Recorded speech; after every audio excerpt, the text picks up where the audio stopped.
Dublin, 1838.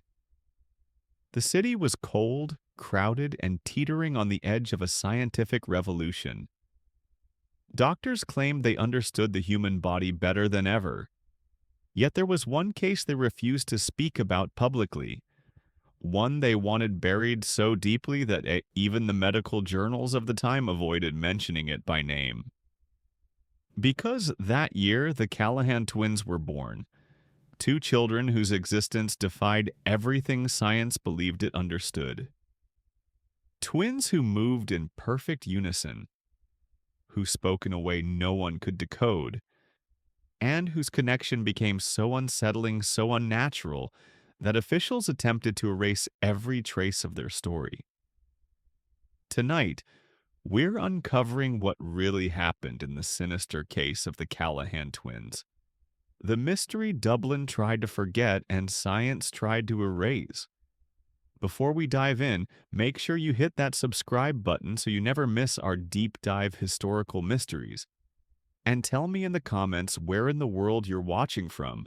I love seeing our community grow across the globe. Now, let's go back to Dublin, 1838. In the winter of 1838, a physician named Dr. Edmund Hartley walked into the Royal College of Surgeons in Dublin carrying a leather case. Inside that case were two glass jars. Inside those jars were specimens that would change the course of medical history and then vanish from every official record. What happened in the weeks that followed remains one of the most controversial suppressions in Victorian medical science. The bodies of two children, a birth that defied explanation, and a conspiracy that reached the highest levels of the British medical establishment. This is their story. The rain came down hard that February morning. The cobblestones of Dame Street reflected the gray sky like mirrors of pewter. Dr. Hartley's carriage pulled up to the college entrance at precisely 9 o'clock. He was 43 years old, a respected anatomist with 16 years of experience. His hands, witnesses would later recall, were shaking. He entered through the main doors and requested an immediate audience with the college president, Dr. Robert Graves. The request itself was unusual. Graves was one of the most prominent physicians in the British Isles, the man who would later identify the thyroid condition that still bears his name. He did not take unscheduled meetings, but Hartley's message was clear. What he carried could not wait. Within 20 minutes, 5 of the college's senior physicians had gathered in the examination theater. The room was circular with tiered wooden benches rising up around a central marble table. Medical students normally filled those benches. Today, they stood empty. Dr. Hartley placed his leather case on the marble surface. The sound echoed. "Gentlemen," he said, "3 days ago I was called to a tenement on Copper Alley.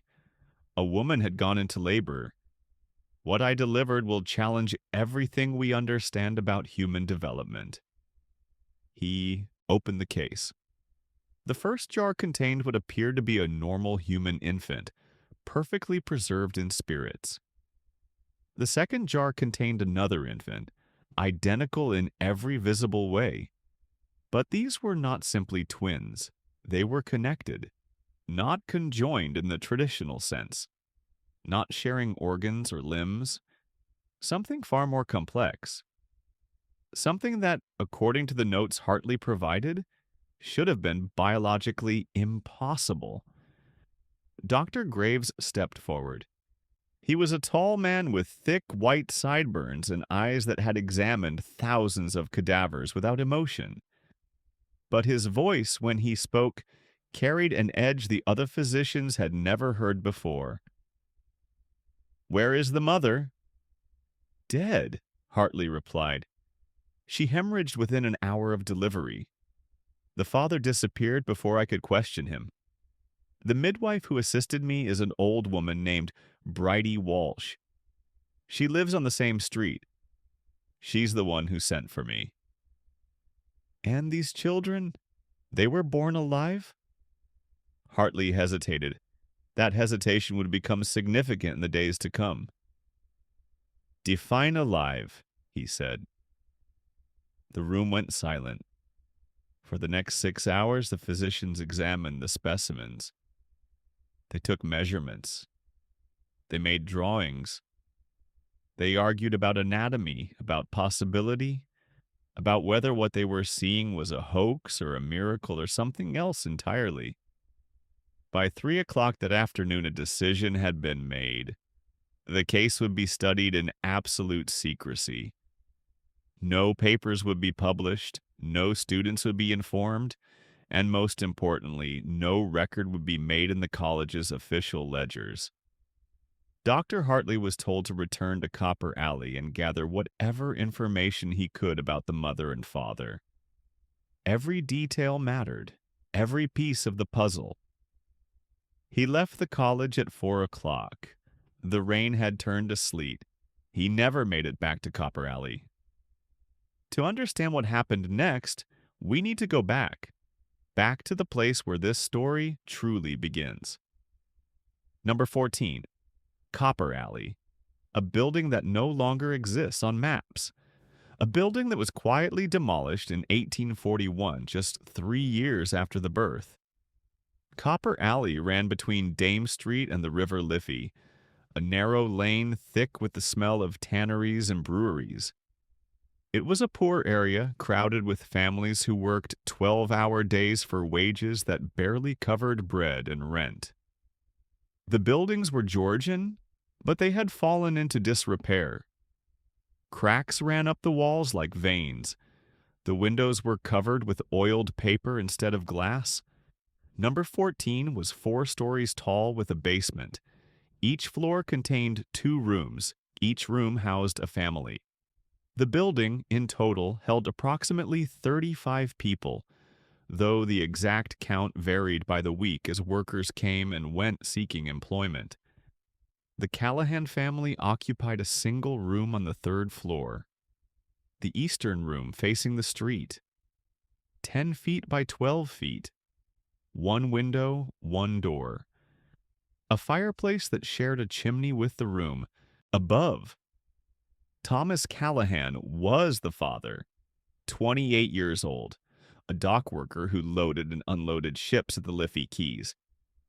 His employment records, which still exist in the Dublin Port Authority archives, show he worked steadily from 1834 to February 1838. Then his name simply stops appearing. No notation of why, no forwarding information. His wife was Mary Callahan, formerly Mary Brennan, 24 years old. No profession listed in any census records, which means she likely took in piecework sewing or washing. The kind of labor that left no documentation.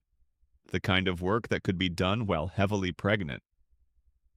They had been married for 5 years. They had no other children, at least no other children that survived.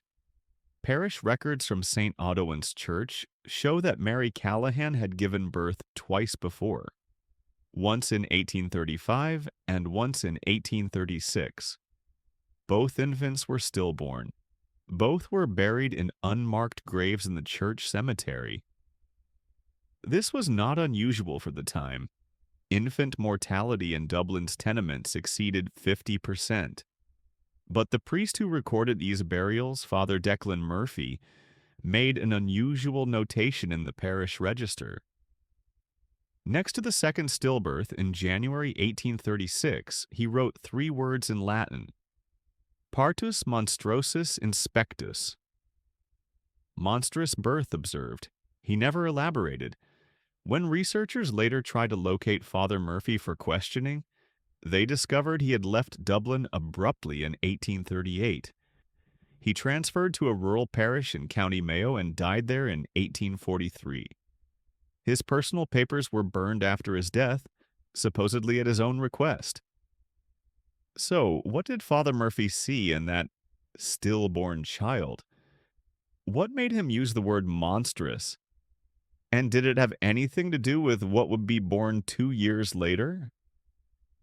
The neighbors remembered the Callahans as quiet people. Thomas was large, broad-shouldered, with dark hair and a face scarred from smallpox in childhood. Mary was small, thin, with red hair that she kept covered with a shawl. They kept to themselves. They paid their rent on time. They caused no trouble. But in the autumn of 1837, people began to notice changes. Mary's pregnancy was advancing, which was obvious enough. But there were other things, strange things, things that the neighbors spoke about only in whispers. Catherine Moore lived in the room directly above the Callahans. She was a widow with 3 children who worked as a washerwoman. In a statement she gave much later to a Protestant missionary conducting a survey of tenement conditions, she described hearing sounds through the floor at night. Not the sounds of a couple arguing or making love or conducting the normal business of life. Other sounds, tapping sounds, rhythmic, like someone knocking on wood in a pattern. 3 taps, pause. 3 taps, pause. 3 taps, pause. Over and over, it would start around midnight and continue for hours. She assumed Thomas was doing some kind of work, maybe repairing furniture, maybe making something to sell. But when she saw him on the stairs, she asked what he was building. He looked at her without expression and said, "Nothing." "But I hear hammering every night," she said. "That's not hammering," he replied and walked away. Another neighbor, a man named Patrick Doherty, who worked as a night watchman, reported seeing lights under the Callahans' door at odd hours. Not candlelight, which had a warm flicker. Something else. Something he described as blue-white, like lightning captured in a bottle. He knocked on the door one night around 2 in the morning, concerned there might be a fire. Mary answered. She was very pregnant by this point, probably 7 or 8 months along. She stood in the doorway in her nightdress, blocking his view of the room. "Is everything all right?" he asked. "Yes," she said. "I saw lights, strange lights." "You were mistaken," she said and closed the door. But Doherty swore he saw something in the moment before the door shut. Behind Mary, in the shadows of the room, there was someone else. Not Thomas. Someone smaller. Someone standing perfectly still in the corner. A child, he thought. But the Callahans had no children. These stories might be easy to dismiss as the superstitions of uneducated people living in close quarters. But there were other witnesses. People whose testimony carried more weight in Victorian society. In December 1837, a physician named Dr. Samuel Cooper was called to number 14 Copper Alley to examine a resident on the 2nd floor who had contracted typhus. While he was there, Mary Callahan approached him in the stairwell. She was 8 months pregnant. She asked if he would attend her birth. Dr. Cooper agreed, provided she could pay his fee. She said she could. He made a note of her name and address in his appointment book, which still exists in his descendants' possession. But what makes this significant is what Dr. Cooper wrote in his private diary that night. The diary wasn't discovered until 1923, when his great-grandson donated it to the Trinity College Library. The entry for December 18, 1837 reads as follows. Met today a woman of the lower classes, heavily pregnant, who retained me for her confinement. There was something in her manner that disturbed me. Her eyes did not focus properly, as if she were looking at something beyond the visible world. When I asked routine questions about her health, she answered in monosyllables, but when I asked how many months along she was, she said, "They are almost ready." Not, "I am almost ready," or "the baby is almost ready." They, plural. I asked if she believed she carried twins. She smiled and said, "More than that. I made the appointment, but I confess I hope she does not keep it." She didn't keep it. When her labor began on February 11th, 1838, Thomas Callahan did not call for Dr. Cooper. Instead, he went to find Bridie Walsh. Bridie Walsh was 72 years old in the winter of 1838.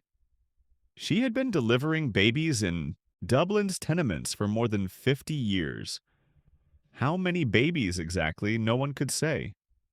Thousands, certainly. Maybe tens of thousands. She kept no records. She signed no birth certificates. She existed in that shadow economy of women's labor that history rarely documents. But she was known. Every woman in the Liberties knew her name.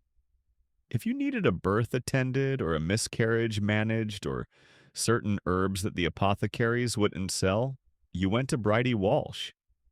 She lived alone in a ground floor room on Copper Alley, just 3 buildings down from the Callahans. Her room was distinctive because she kept the window box full of plants even in winter. Herbs mostly. Pennyroyal, tansy, rue. Plants with specific purposes. The neighbors considered her strange but useful. Children were afraid of her. She had a face like crumpled paper and hands that were all bone and sinew. She wore the same black dress every day and spoke with an accent that wasn't quite Irish and wasn't quite anything else. Some people said she was originally from Scotland. Others said Wales. One man swore she was from somewhere much farther away. On the night of February 11th, Thomas Callahan came to her door around 8 o'clock. She answered holding a candle. He said his wife's labor had started. She nodded, gathered her things, and followed him. What happened in that room over the next 6 hours is documented in 3 places. First, there's Dr. Hartley's official report to the Royal College of Surgeons, written on February 12th. It's clinical, detailed, focused on the medical facts. Second, there's a statement Bridie Walsh gave to a magistrate 2 weeks after the birth. That statement is only 3 pages long and maddeningly vague. Third, there's a letter that wasn't discovered until 1994. A letter written by a man named John Pierce, who lived in the room next to the Callahans. He wrote it to his brother in America 3 months after the events, describing what he heard through the walls at night. Let's start with what we know for certain. Mary Callahan went into labor around 7 in the evening. The contractions were strong and regular. This appeared to be a normal birth. Bridie Walsh arrived at approximately 8:15. She examined Mary and determined that the birth was progressing well. She told Thomas to boil water and tear clean rags for the delivery. But something changed around 10 o'clock. According to Dr. Hartley's report, this is when Bridie Walsh sent Thomas to fetch a physician. Any physician. The birth was becoming complicated in ways she couldn't manage. Thomas ran through the streets until he found Dr. Hartley at a coffee house on Dame Street. Hartley was finishing his evening meal. He was annoyed at being interrupted, but he followed Thomas back to Copper Alley. He arrived at the tenement at approximately 10:30. He climbed to the 3rd floor and entered the Callahans' room. What he saw there, in his own words, was a scene of considerable distress. Mary Callahan was on the bed, which had been stripped to the bare mattress and covered with old sheets. She was in the final stages of labor, fully dilated, pushing with each contraction. But the birth was not progressing. Something was wrong. Hartley examined her. What he found confused him. There was an infant crowning, clearly visible, but behind it he could feel something else. Another infant, obviously. Twins. But the positioning was unusual. The first infant's head was presenting normally, but the second infant seemed to be He struggled to describe it in his notes. Interposed with the first, not simply behind it to the birth canal, somehow alongside it, somehow occupying the same space. He tried to deliver the first infant. It wouldn't move. He tried to reposition it. It wouldn't shift. The infants were locked together in a configuration he had never encountered in 16 years of practice. For the next hour, he worked to free them. Mary Callahan was weakening. She had lost a lot of blood. Bridie Walsh stood beside the bed holding Mary's hand, speaking to her in a language that Dr. Hartley didn't recognize. Not Irish, not English, something older. Finally, at 11:45, something gave way. The first infant came free, then the second immediately behind it. So quickly it seemed they were expelled simultaneously. Dr. Hartley clamped and cut the umbilical cords. He cleared the airways. He rubbed the infants' backs to stimulate breathing. Neither infant responded. They were dead, or appeared to be dead. No heartbeat, no respiration. Skin already growing cold. He turned his attention to Mary. She was hemorrhaging badly now. He tried everything he knew. Ergot to contract the uterus. Direct pressure. Packing the birth canal. Nothing worked. The blood kept coming. She died at 12:20 in the morning. February 12th, 1838. Thomas Callahan stood in the corner throughout. He never spoke. He never approached the bed. When Mary died, he turned and walked out of the room. Dr. Hartley called after him, but he didn't stop. His footsteps echoed down the stairs and then faded into silence. Bridie Walsh cleaned Mary's body. She prepared it for burial. She wrapped the two dead infants in a shawl and placed them in a wooden box that Thomas had apparently made earlier. Then she sat down in a chair and waited. "For what?" Dr. Hartley asked. "For them to wake up," she said. Dr. Hartley stared at her. "The infants are dead." "Are they?" she asked. He checked again. No pulse, no breathing, no response to any stimulus. The infants had been clinically dead for more than half an hour, but then, as he watched, something happened. The smaller infant, the one that had been born second, twitched. Just a finger, a small movement, easily missed. Then the other infant moved, its eyes opened, not the gradual opening of a sleeping child. Sudden, complete, both eyes at once. Dr. Hartley jumped back. The infants began to cry. Dr. Hartley's medical training told him that what he was seeing was impossible.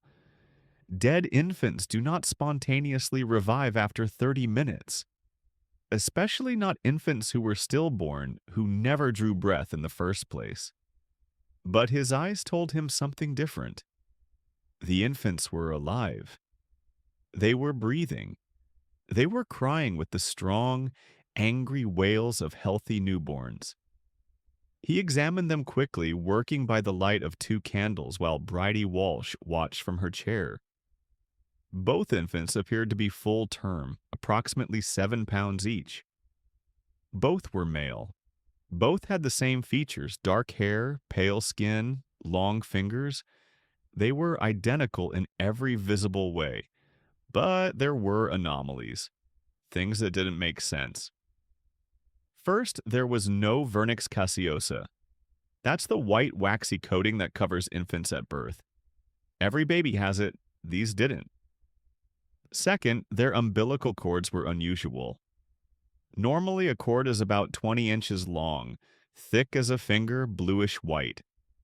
These cords were much longer, 3 feet or more, and they were dark, almost black, with a texture that Dr. Hartley described as fibrous, like old rope. Third, and most disturbing, was what he found when he examined where the cords had been attached. In a normal birth, there are 2 placentas for twins. Fraternal twins each have their own. Identical twins typically share one. But when Dr. Hartley examined what had been expelled after the infants, he found something else entirely. There was only one placenta, but it wasn't shaped like a normal placenta. It was elongated, stretched, with two separate areas where the cords had been attached. And between those two areas there was a structure he couldn't identify. It looked almost like a bridge or a channel, something connecting the two attachment points. He preserved the placenta in a jar of spirits. He would later say this was the most important decision he made that night. The infants continued crying. Bridie Walsh stood and approached the table where Dr. Hartley had placed them. She looked down at them for a long moment. "You need to keep them together," she said. "What do you mean?" "Don't separate them. Not yet. Not until you understand what they are." "They're twins," Dr. Hartley said. "Unusual twins, but twins nonetheless." Bridie Walsh shook her head. "No, there's something else. Something I've only heard about in stories.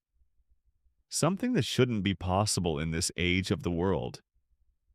Dr. Hartley was losing patience. He was exhausted. He had just watched a woman die and two infants inexplicably resurrect. He wasn't in the mood for folk wisdom. "What should I do with them?" he asked. "Take them to people who will study them. People who might understand.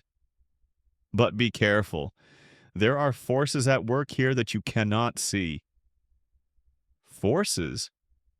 She didn't answer. She gathered her things and walked to the door. Before she left, she turned back. "The father knew," she said. "Thomas, Callahan knew what his wife was carrying. That's why he left.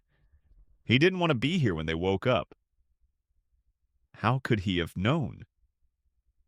"Because this isn't the first time." Then she was gone. Dr. Hartley was left alone in the room with a dead woman and two living infants, and a growing sense that he had stumbled into something far beyond his understanding. He made a decision. He couldn't leave the infants here. He couldn't turn them over to the parish orphanage without documentation. And he certainly couldn't leave them in this room, which would need to be cleared and rented to another family within days. He wrapped each infant in a blanket. He placed them in his medical bag side by side.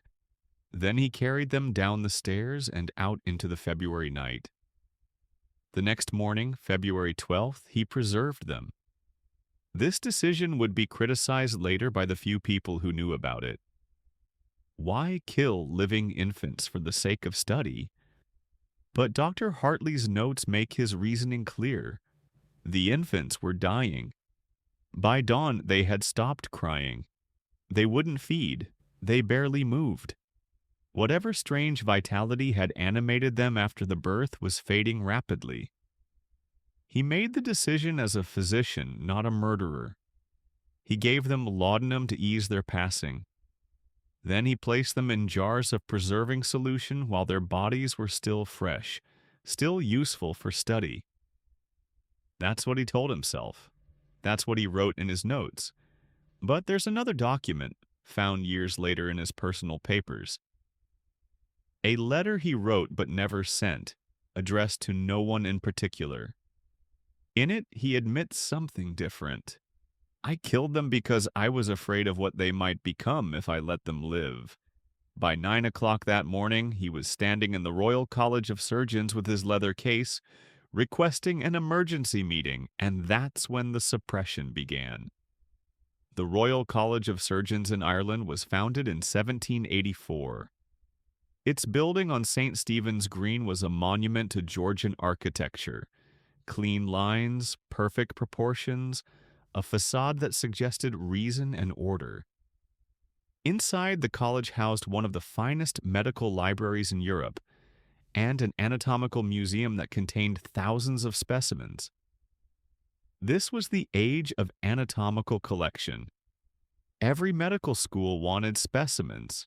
The more unusual, the better.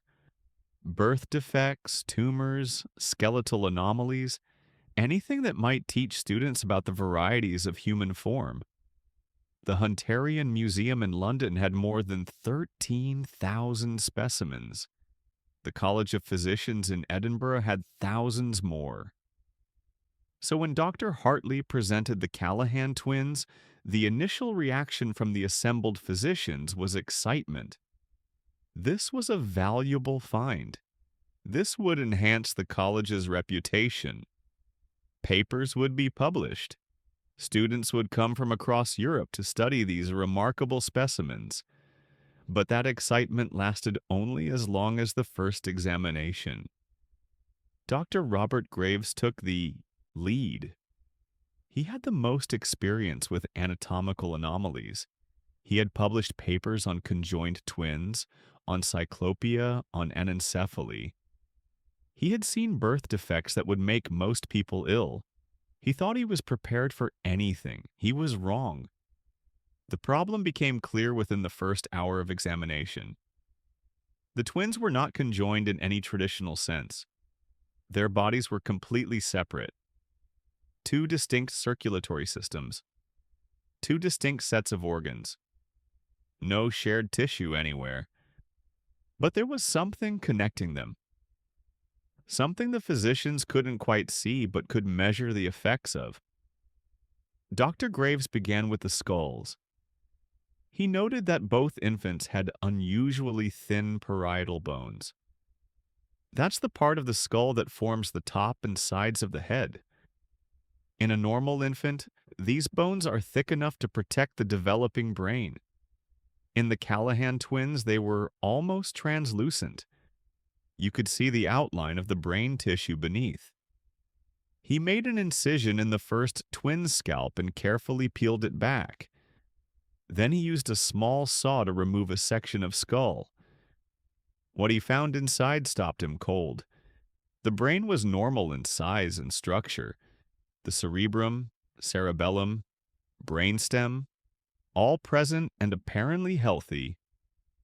But there was something else. Something growing along the corpus callosum. The corpus callosum is the bundle of nerve fibers that connects the left and right hemispheres of the brain. In these twins, there was an additional structure attached to it. A growth. A mass of tissue that looked almost like a secondary brainstem, except it didn't connect to anything within the skull. It extended downward through the base of the skull into the spinal column.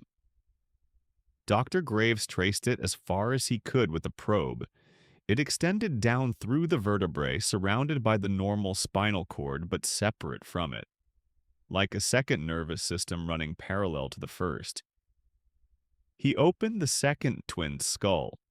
He found the exact same structure, the same size, the same position, the same path down into the spine. "What is it?" one of the younger physicians asked. Dr. Graves didn't answer. He moved to the next phase of examination. He opened the chest cavities. The hearts were normal. The lungs were normal. But again, there was something extra. In each twin, there was a second vessel running alongside the aorta. It was thinner, darker, and it didn't seem to carry blood. Dr. Graves cut into it. No blood emerged. Instead, there was a clear fluid, slightly viscous, that caught the light strangely. He collected a sample in a glass vial. When he held it up to the window, the fluid seemed to shimmer. Not like water catching light, more like the fluid itself was producing light. A faint, barely visible glow. "Christ," someone whispered. Dr. Graves continued. He traced this secondary vessel through both twins. It ran from the heart down to the abdomen where it connected to the umbilical cord attachment point. Or, rather, to something behind the umbilical attachment. Another organ. Something that wasn't supposed to exist. It was about the size of a plum, nestled between the liver and the stomach. It had its own blood supply, its own nerve connections. But it wasn't a known organ. It didn't match anything in any anatomical text. Dr. Graves removed it from the first twin. It was dense, heavy for its size. The outer surface was smooth and dark. When he cut into it, he found layers of tissue that looked almost like brain tissue. Gray matter and white matter arranged in concentric circles. A tumor? Someone suggested. If it's a tumor, it's the most organized tumor I've ever seen, Dr. Graves replied. He removed the same organ from the second twin. Identical size, identical structure, identical location. The examination continued for another 4 hours. Every system was studied, every anomaly was documented. And the more they found, the more disturbed the physicians became. Because it wasn't random. That was the problem. If these were simply birth defects, they would be chaotic, malformed. But everything they found was too organized, too purposeful. Like these structures had grown according to a plan, a blueprint that nature had never written. Finally, Dr. Graves stepped back from the table. He removed his apron, washed his hands, and called for the other physicians to join him in the anteroom. They stood in a circle, speaking in low voices. The discussion lasted 20 minutes. When they emerged, the decision had been made. These specimens would not be added to the college collection. No papers would be published. No students would be informed. The case would be sealed. Dr. Hartley protested. This was a significant finding. This could advance medical knowledge immeasurably. How could they justify suppressing it? Dr. Graves looked at him with an expression that Hartley would later describe as haunted. Because we don't know what they are, Graves said. And until we do, we cannot risk introducing this knowledge to the world. There are some things that medical science is not yet prepared to understand. But we have a responsibility to science, Hartley argued. We have a greater responsibility to humanity, Graves replied.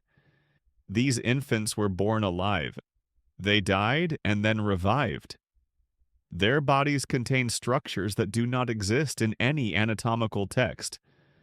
Until we can explain these things in rational terms, we will not speak of them publicly. The jars were taken to a locked storage room in the basement of the college. The key was given to Dr. Graves personally. He was instructed to continue studying the specimens in private and to report his findings only to the college president. Dr. Hartley was told to return to Copper Alley and gather more information. Find the father. Interview the neighbors. Determine if there was anything in the parents' history that might explain what had occurred. He agreed. He left the college that afternoon with Hamon, a sense of unease that he couldn't quite name. He never completed that assignment. That evening, as he walked through the streets of Dublin, something happened. Something that would change everything. Dr. Edmund Hartley left the Royal College of Surgeons at 4 o'clock on February 12th, 1838. The weather was cold, the sky heavy with clouds that promised more rain. He wore a dark coat and a tall hat, the standard dress of a professional man. He carried his medical bag and a notebook in which he had been recording observations about the Callahan case. His route home took him east along Dame Street, then north across the Liffey via the Essex Bridge. He lived in a respectable house on Henrietta Street, about 1.5 miles from the college. Under normal circumstances, the walk would take him 25 to 30 minutes. He never arrived home. His wife, Eleanor Hartley, first became concerned around 6 o'clock when Edmund failed to appear for dinner. He was a man of precise habits.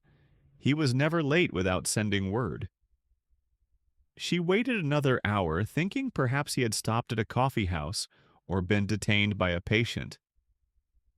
By 7:30, she sent their manservant, James Keating, to walk the route Edmund would have taken. Keating searched for 2 hours. He checked the coffee houses on Dame Street. He inquired at the hospitals. He even returned to the Royal College of Surgeons. But the building was locked for the evening. Eleanor reported her husband missing to the Dublin Metropolitan Police at 9 o'clock that night. The desk sergeant took her statement and assured her that most missing persons returned within 24 hours. Gentlemen sometimes got drunk. Sometimes they had mistresses. Sometimes they simply needed time away from their families. Eleanor insisted that none of these explanations fit her husband. Edmund didn't drink to excess. He had no mistress, and he would never abandon his responsibilities without word. The sergeant wrote up the report and promised to have constables search in the morning. But Eleanor Hartley had resources that most wives didn't. Her father was a wool merchant with connections throughout Dublin's business community. By midnight, she had hired private investigators. By dawn, she had posters printed offering a reward for information. The search lasted 3 days. Dozens of witnesses came forward. Most of them were useless. They had seen a man in a dark coat, or they hadn't seen anything, or they wanted the reward money and were willing to lie for it. But 3 witnesses provided information that was consistent and disturbing. The first was a lamplighter named Michael Dowd, who had been working on Dame Street that evening. He was lighting the gas lamps around 4:30 when he saw Dr. Hartley walking east toward the river. Dowd knew Hartley by sight because the doctor had once treated his daughter for a fever. Hartley was alone. He was walking at a normal pace. He appeared to be in good health and good spirits.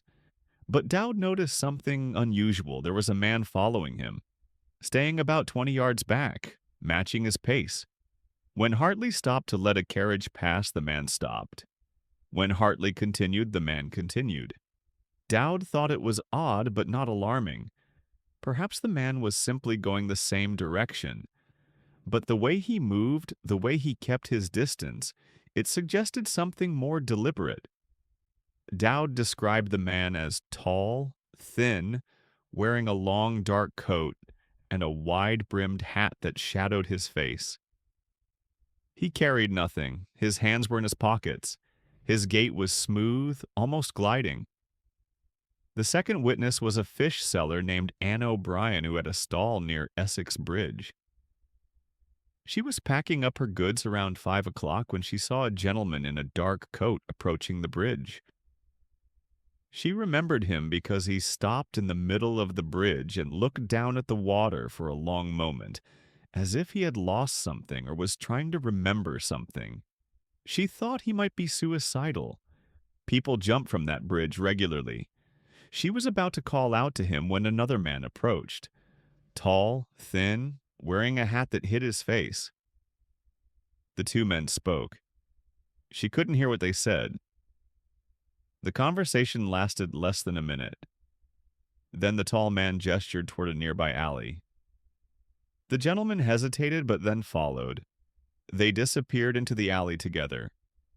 Anne O'Brien thought nothing of it until she saw the missing person posters 3 days later.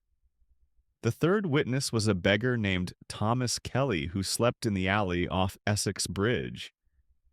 He had been there all evening on February 12th, huddled in a doorway trying to stay out of the cold. Around 5 o'clock, 2 men entered the alley. One was a gentleman in a good coat. The other was the tall, thin man. They stopped about 10 feet from where Kelly was sitting. Kelly pretended to be asleep. He had learned long ago that people ignored beggars who appeared unconscious. And what he heard made him glad he had pretended. The tall man spoke first. Kelly couldn't understand the language. It wasn't English or Irish. It wasn't any language he recognized. It sounded old, harsh, like rocks grinding together. The gentleman responded in English. He said, "I don't understand what you want." The tall man switched to English. His voice, Kelly said, was wrong. Too smooth. Like oil on water, he said, "You have something that belongs to us. You need to return it." "I don't have anything of yours," the gentleman replied. "The children, the specimens, they must be given back." "They're dead. They're at the college. They're being studied." "They are not dead. They are never dead. And you should not have taken them." There was a pause. Kelly risked opening one eye slightly.